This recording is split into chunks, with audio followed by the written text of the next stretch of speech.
Welcome to the Noquit Living Podcast. Our primary objective is to motivate and inspire our listeners to never quit.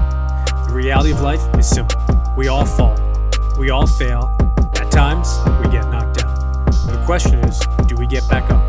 Are we stronger? Are we better prepared to attain the maximum of our potential? Thank you for joining our No Quit tribe. As you go for your greatness today, never quit. And remember, we rise by lifting others up.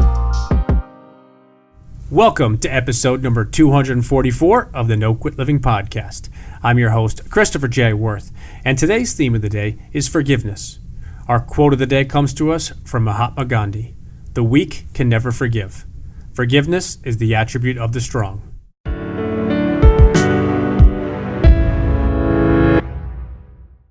It is a complete honor and privilege to bring you today's episode. I'm a huge fan of our guest today, and I'm absolutely thrilled to have him on our show. You might know him from America's Got Talent, his multiple appearances on The Ellen Show, or perhaps from his very successful NFL career. Jon Dorenbos has an incredible no-quit story, and I know you'll absolutely love both his mission as well as his message. I hope you enjoy today's episode. Jon, I'd like to welcome you to the No Quit Living Podcast. Thank you, man. It's Rockstar, and thank you guys for having me. I appreciate it. So the first question I ask everybody is, are you ready to bring it today? I'm always ready to bring it. My motto, stay ready, so you never got to get ready. I love it. I love it. So the number one objective of our show is to motivate and inspire listeners to never give up. And I was curious if you have either a no-quit story or a personal time where you could have really given up or given in, but you didn't. There's been a lot of times in my life. I think there's a lot of times in everybody's life. But you know, it's not so much about the moment as it is how you react in that moment. And so when I was 12 years old, I came home and my father had murdered my mother, and it was bad. And he used a sledgehammer and a bench grinder. And my sister and we went into foster home for about a year and a half. And then we went through the most intense therapy you could possibly imagine. We would see our therapist multiple times a week, every week. And it really changed the way I think. It changed my ability to have closure with events in my life, to look forward to new beginnings. And it also changed my perception on forgiveness. That's taken me a lifelong journey to find and to really understand what that means to me. And so I think that more so than the events that we go through, because they're different for everybody, it's about when life's kicking you and you're down. It's about when you're treading water and you feel like you're about to drown and you just need a moment to stop and catch your breath. It's the decision you make in that moment, because I don't care how much money you have, your religion, your race, I don't care where you're from. The moment that everybody can always relate to is the moment in struggle, and it's the moment where we feel like we're defeating and we're about to lose it. Now, that moment and the decision in that moment is what separates us. And I believe you live in vision or you live in circumstance. If you can pull motivation from the worst things in the world that happen to us, then the next thing you know, we're unstoppable. So live in vision, rewrite the narrative in your head, rewrite the story, and find purpose, and say this to yourself: this didn't happen to me, this happened for me. I believe in this. Don't listen to yourself, because all of us have that self-doubt in our head. All of us have that voice in our head that's telling us to quit, that's telling us to give up. Change the narrative. Talk out loud. Say words of positivity. Tell yourself where you want to go. Tell yourself how you want this to work out. And the next thing you know, you're telling it and you're hearing it at the same time. And I think you can will your future. I believe it.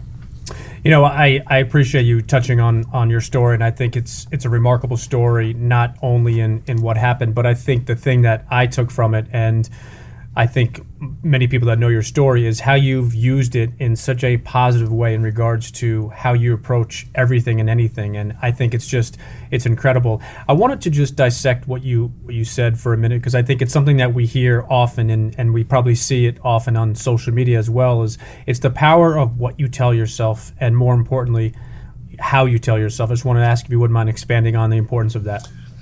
So I think I was 14 years old when I learned really what that means. And when my mom passed away, or when my mom was killed, I should say, she had a jewelry box. And inside the jewelry box, she had 2 chains and a necklace. And she was going to give them to us, the kids, when we turned 18.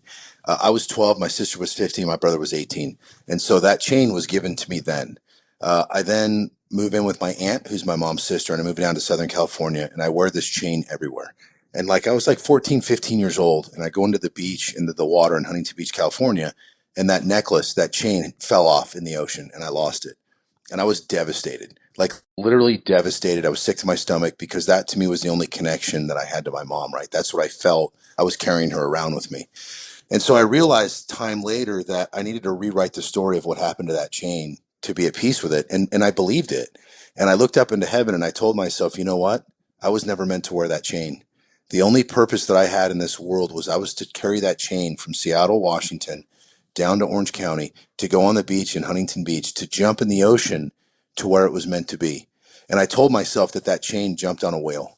And that whale took it to Hawaii, and then a sea turtle took it to Australia, and then it went to, Japan and the Philippines, and just Thailand, and now that chain has been all over the world.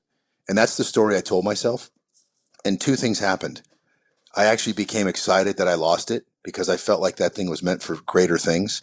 And then now I don't feel like I need to go to a cemetery and see a stone to go visit my mom. Instead, I can look out in the ocean and I know that she's been there and done that.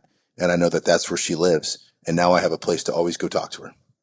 That's amazing, and I think it's just talks about the importance of what it is that we tell ourselves. And I think you touched on it early. Is it's rewriting that story or rewriting that script. And I think what we often forget is the power of the mind, and the mind is unbelievably powerful. And especially when you take a bad experience and you turn it into a positive. And I just wanted to appreciate the fact that you shared that. Our listeners might know you from your NFL career, the show America's Got Talent, from your magic, or maybe even your multiple and numerous appearances on Ellen. I was curious if there's one thing in particular that you're most proud of.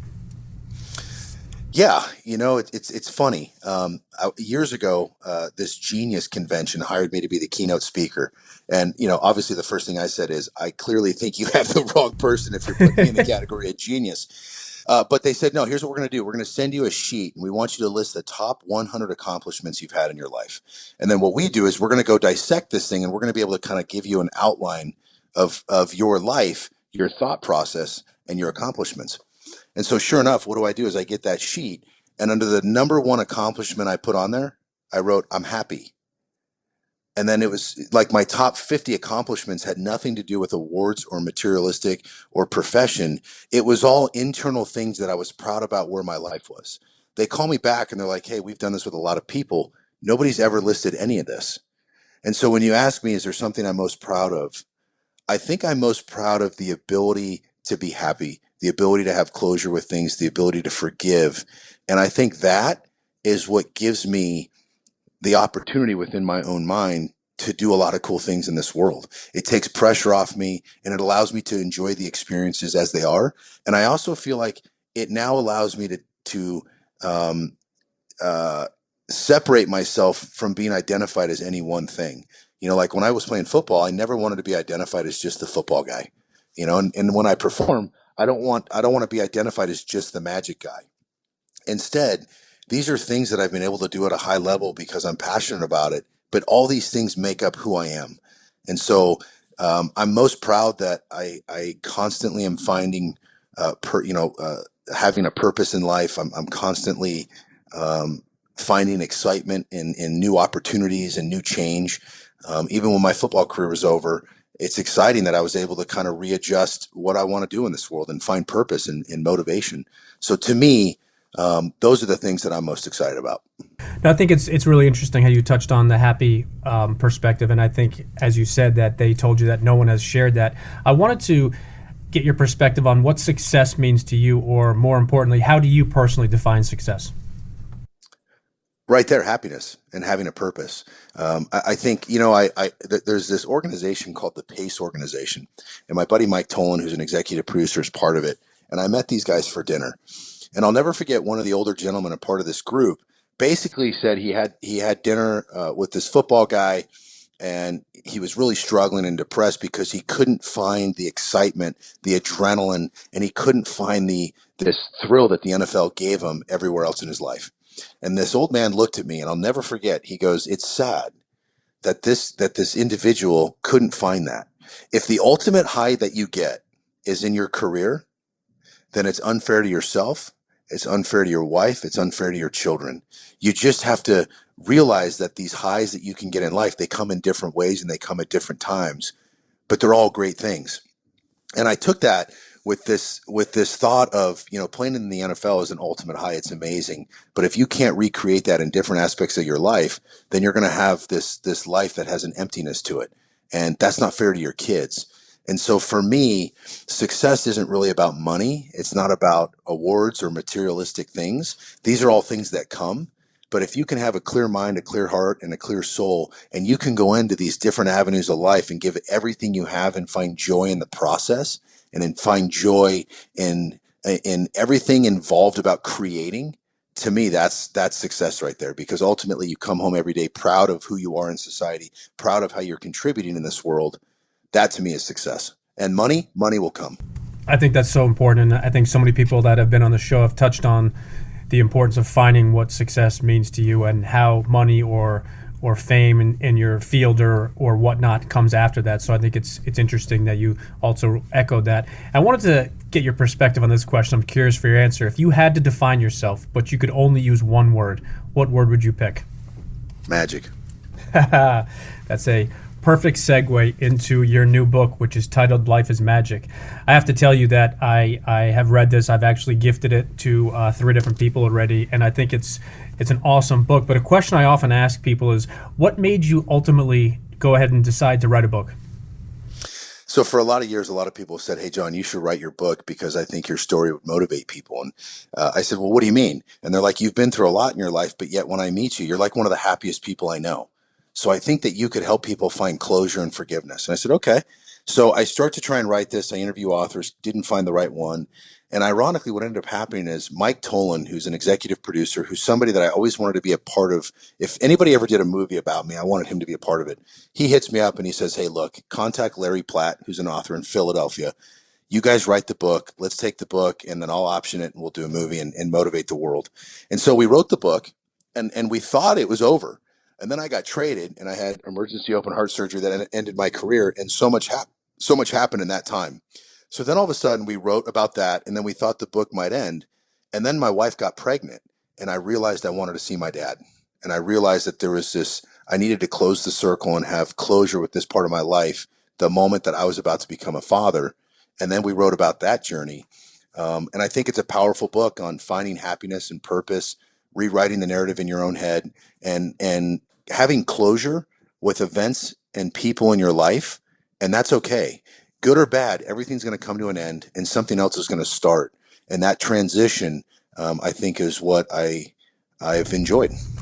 You know, I'll touch on the post career in a minute, but I want to ask you about the words that you mentioned a couple times, which are forgiveness and closure. And in your book, you talk about the fact that you went ahead and you saw your father after not seeing him for 26 years. And I'm just curious, how did you, or how were you able to go ahead and do that after such a long time?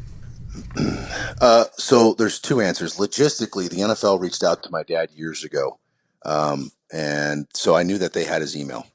And so I contacted them and I got his email and I hit him up and said, I don't want anything from you. I have no expectations.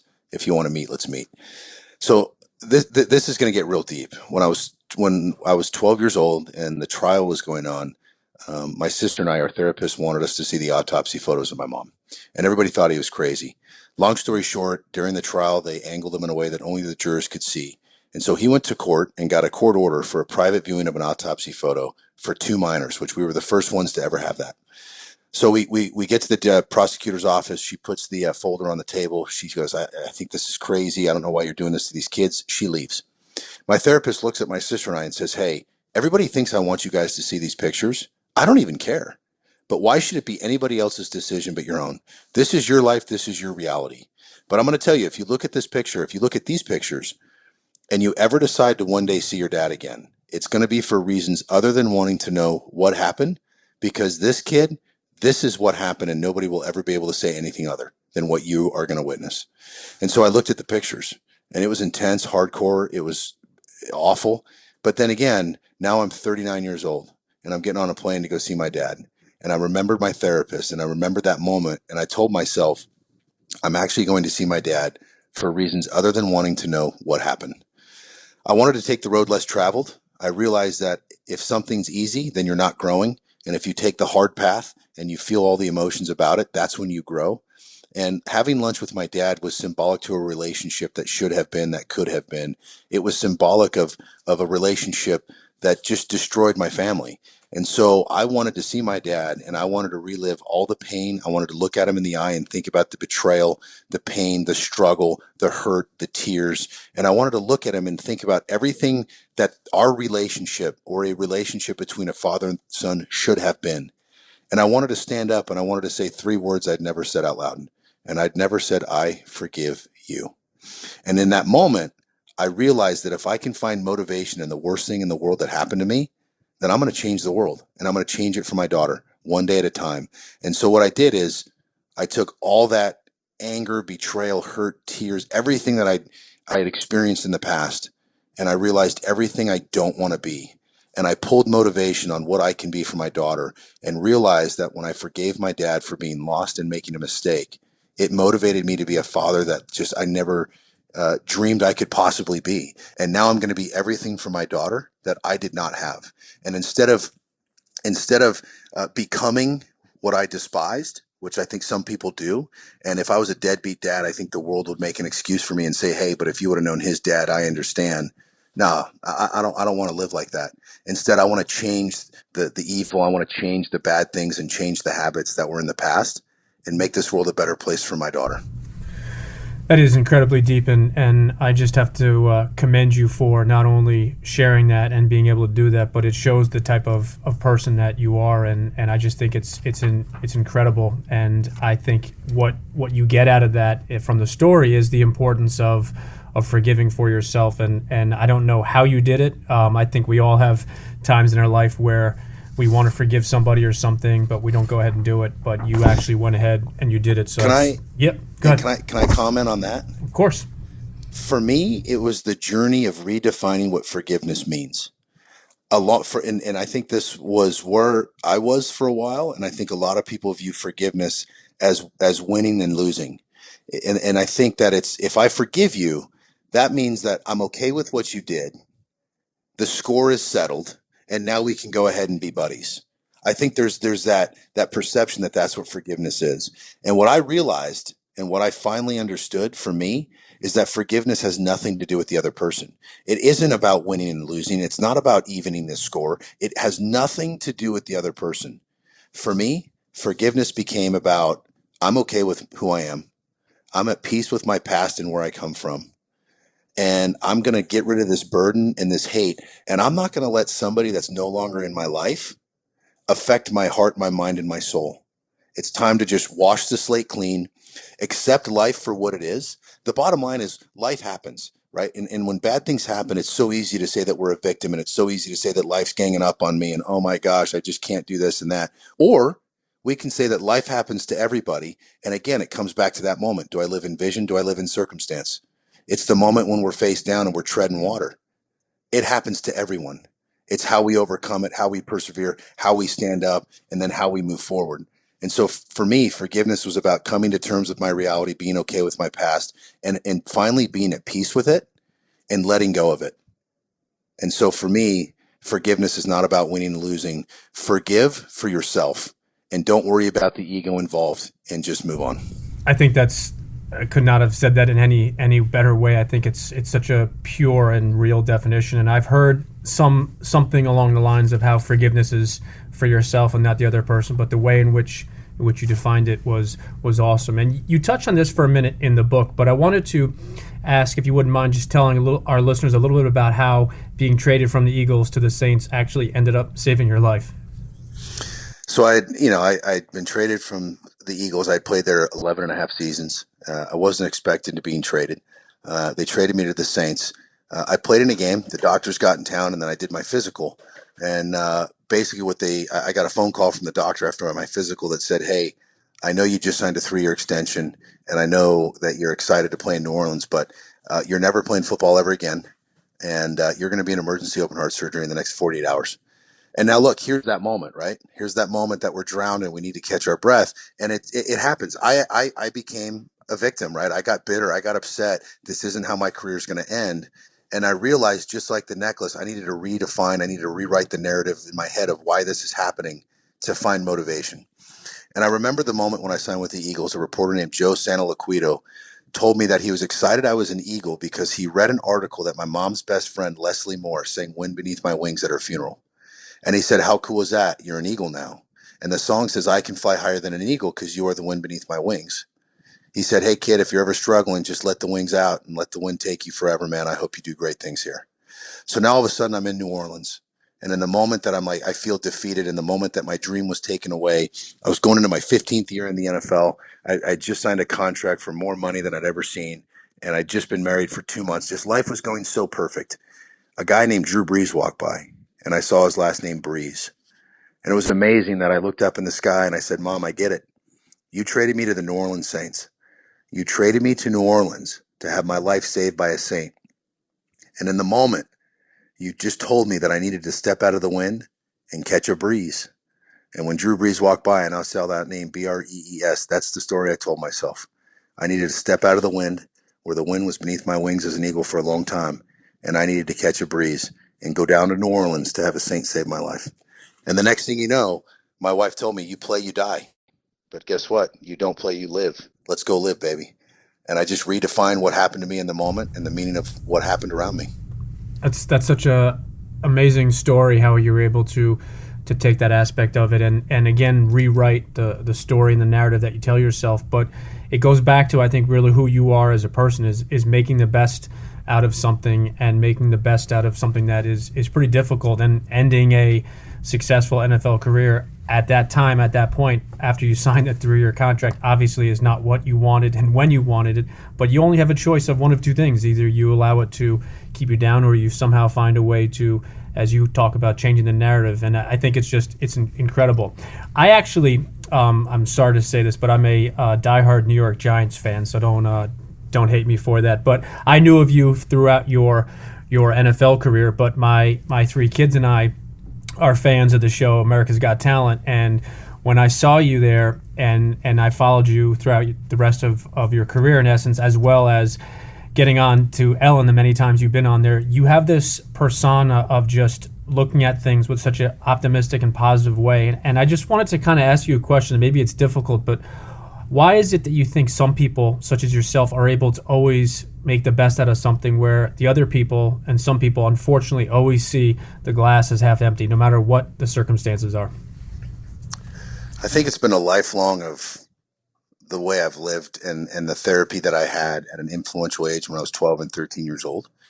But I also think I refuse to listen to the voice in my head that is the self-doubt, and that is the voice that tells me to quit. And I really, truly mean that I talk out loud to myself. I tell myself where I'm going to go. From the moment I can possibly remember, all my passwords to emails, it doesn't matter. All my passwords are where I'm going to be in 5 years. And it could be materialistic, it could be financial, it could be emotional, it could be spiritual. It doesn't matter. But guess what? It's just one little tiny thing in my day that I'm constantly typing, that I'm constantly telling myself, and I'm reminding myself of where I'm going and how I'm going to get there. I think every little thing we can do and how we can talk to ourselves, it changes things. And I've noticed this, and I've talked to a lot of people that suffer with depression, and they hear that voice inside of them, the doubt and the depression. Do everything you can to look in the mirror and just start talking positivity, and don't stop. And eventually you're going to start believing it. And eventually you're going to have moments where you think you can. And then all of a sudden you will. And then in that moment that you actually do, you're going to tell yourself something else of where you want to go. And then that's going to happen. I truly believe that life's about energy. And though things might not happen when we want them, they'll happen if you will it. Believe it. Attract the energy to you. Be careful about the people you surround yourself with, because you're going to become them. Surround yourself with people that are great people that want to see you succeed, and attach yourself to this positivity and watch where the world takes you. I was super fortunate to have great therapy. I was super fortunate to have an aunt and grandparents that loved me, that guided me. And there comes a point where as individuals, we need to stand up and realize that the actions that we take and the life we live is a direct reflection on the people that helped us. So live a life that you're proud of. And the only way to say thank you, to really say thank you to the people that sacrificed for you, become something great in this world and make a difference. And that's the greatest way to say thank you. That's so well said. And I think Jim Rohn's quote of "you are the average of the 5 people you spend the most time with," I think that's so important. I wanted to touch on one thing that you spoke about in your book, is you mentioned the gentleman, Dr. Elko, quite a bit. And You said how he makes you want to be a better version of yourself, but you also touch on how he preaches accountability, and that's one of our absolute most favorite words here at No Quit Living. And I was curious, what does accountability mean to you? You got a name on your back. And in the game of football, I had a guy tell me that everything in the game of football is going to happen in the real world. Whatever happens in the white lines of that field is going to happen in the real world. And the world's going to watch you play. And when there's a bad call and you get up and complain, guess what? The world's going to see you as a complainer. They're going to look at your last name and that's what you are. Or if a play doesn't go your way and you stand up and instead of pointing fingers, you get your teammate, you get in a huddle, and in 20 seconds, you come up with a better plan than what you had before to come out and completely dominate the next play, then the world's going to see you as just that. A teammate that the team would hate to lose and a teammate that every opponent fears. You become that, then guess what? You're going to win in this world more than you're going to lose.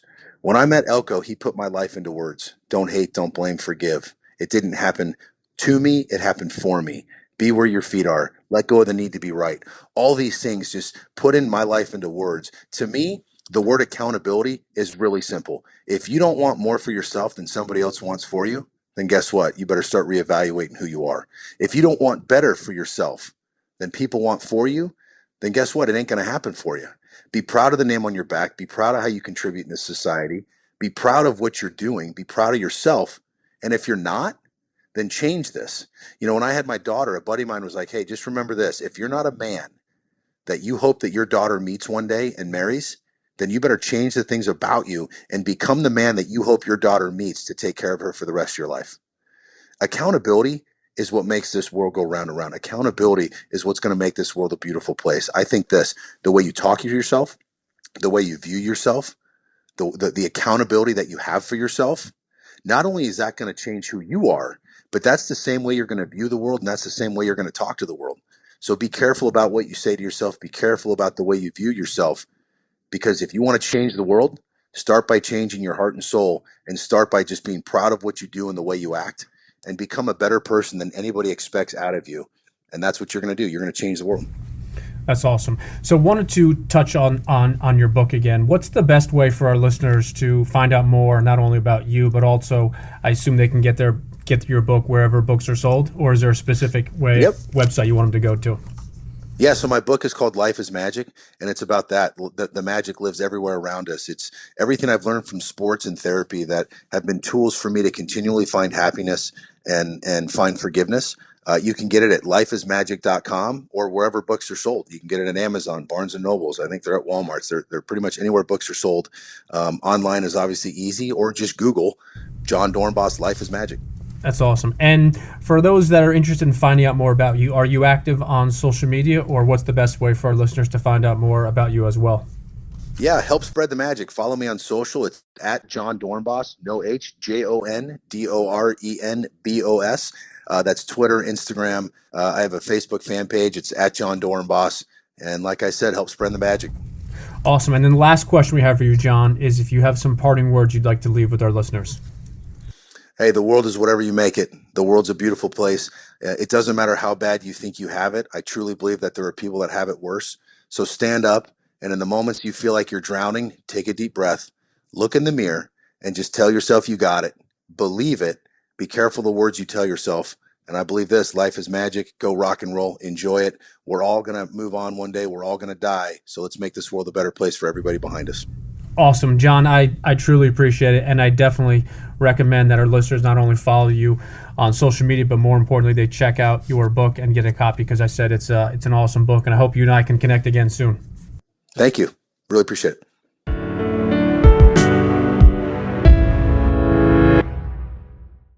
Thank you for listening to episode number 244. Jon Dorenbos has an incredible story. Today, post his NFL career, he is using magic, positivity, and practicing what he preaches with and through forgiveness. Jon touched upon some very powerful things in today's episode. A few takeaways that I have are the importance of the words we tell ourselves, the idea of things not happening to us, but instead for us, and just how important being positive and believing in positivity really is. As we conclude today's episode, I have a very specific question for each and every one of you, myself included. Who should you forgive? If Jon has the ability within him to forgive his father for murdering his mother, then who should we forgive? As you go for your greatness today, aim big, put in the effort, and forgive. Don't forgive just to do it, but mean it and do it for yourself. And lastly, to our listeners, thank you. We truly appreciate your time, and we hope our episodes inspire you to keep on attacking life and never giving up. To quote Dr. Norman Vincent Peale, it's always too early to quit.